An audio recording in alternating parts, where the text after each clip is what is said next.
Hey, good morning everyone. Thanks for joining us. We got about 32 days here before we get set to leave to go to the mountain to kick off archery elk season. So today I'm going to be making some elk jerky that I'm going to take with me on my hunt. The piece of meat that I have here is the bottom round off a cow elk that me and Emily went and killed last year. Next weekend I'm going to do some summer sausage as well. There's nothing better than being in the backcountry and having some fresh elk jerky and elk summer sausage to eat on while you're out there hunting. So the first thing I want to do is trim and square this thing up. I'm going to remove all the excess fat and silver skin. It's really important, especially when you're going to make jerky, to get all that fat off there that you can and all the silver skin. It's not going to render out. It's not going to give it the ability to dehydrate very well. So it's just not going to last. So I'm going to go ahead and make sure I trim every piece of fat off this thing that I can. I'm using a Victorinox knife. I've had this thing for years.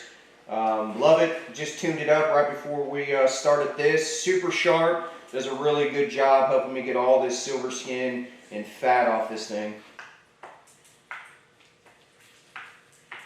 See, this elk had a big layer of fat on it. You want to make sure you remove all that. It will not cook out.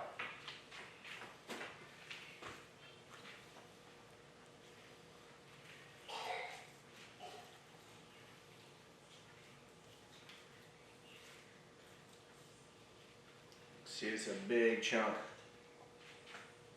This meat's not going to waste. I'm going to trim this up even more. I got a bucket down here that I'm keeping it in. And then when we're done here, I'll go back and trim it all out. And then that would be ground up and we'll make summer sausage with it next weekend. I've got about 30 pounds worth of grind in the deep freeze to go with that. Alright, I've separated out. There's actually a couple different muscles here. I separated out this right here from the actual bottom round. This is going to be really good prime jerky material. Try to get you close up so you can see it. Super clean, very good meat, and you see those long fibers of muscle. That's going to make some really amazing jerky. This cut of meat's not only for making jerky. I cut steaks with this. I do roast with this. It's super good, nice and tender. We wet aged this piece for about 28 days or so before we froze it. So this is a really prime cut of meat.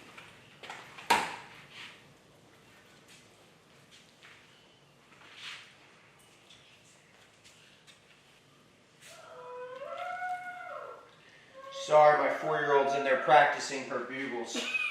She's getting good. A little more on the high note, Lindsay.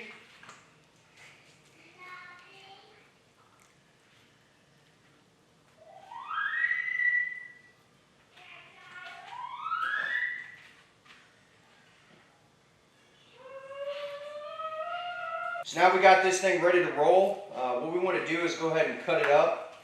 Now, I like to go across the grain, a little bit softer pull, and you can see this grain in here. See that? That's what we're talking about. So I'm going to go like this. The muscle's meant to stay together like this, right? If you want, more of a chewier pull, just go ahead and cut it with that, because then this muscle fiber is going to be harder to pull apart. But if you go like this, there's not as much to keep it there, and it's going to pull apart like this.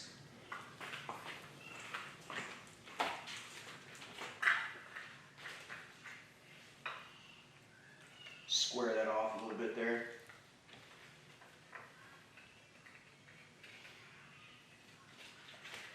And the goal here is to slice this stuff as thin as you can. You want to try to keep it as consistent as possible, especially when you get it in the dehydrator.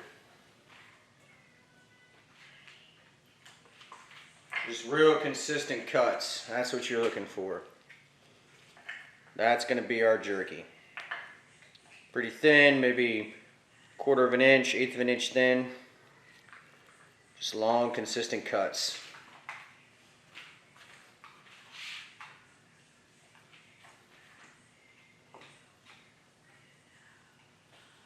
That's where this Victorinox comes in handy.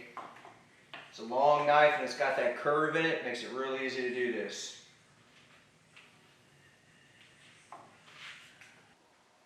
Alright, so now we have it all cut up, as you can see.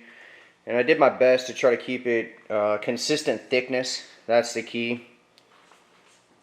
Not perfect, but not horrible either. I have it laid out on this paper here. Next, we're going to go ahead and apply our seasoning. The seasoning we're going to be using today, they make all kinds of different jerky kits that you can get.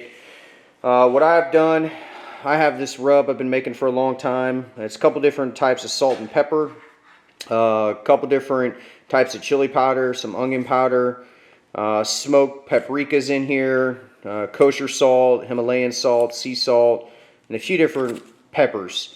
I put it in, a used commercial bottle. The reason I do that is just application. It's going to be much easier to apply it. I don't use any cure with my jerky. And a lot of the jerky kits that you can go get have a lot of sodium nitrate, nitriles in them. Not a big fan. So I just use my own cure. Keep in mind though, if you do that and you don't use any sort of curing salt, it's not going to last as long. So you're going to need to refrigerate it and you're going to need to freeze it within about a week of use. Alright, so we're going to go ahead and apply the seasoning again. A few different types of salt and peppers, some onion powder, smoked paprika, some chili powder, and a few other things in here. It goes really good with any sort of red meat. I use this in all my steaks, burgers, jerky, roast, etc. So I just want to start applying it. And I'm doing a pretty heavy coating. Definitely not a gentle coating. You want to go pretty heavy. You want to make sure you got a lot of salt on there. This has kosher salt, Himalayan salt, and sea salt in it. I like that bigger flake kosher salt. I also really love the taste of sea salt and Himalayan.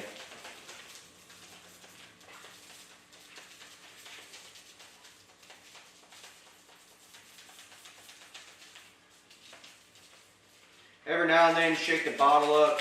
Make sure that all that salt's not settling to the bottom. Alright, now that that's done, we're going to go ahead and just let it sit for 30 minutes or so. You're going to see a lot of that moisture really get soaked out of the meat from all that salt. While that's happening, I'm going to go out and fire up the Traeger, get it going. The plan is to smoke this on the Traeger for a few hours at a very low temp.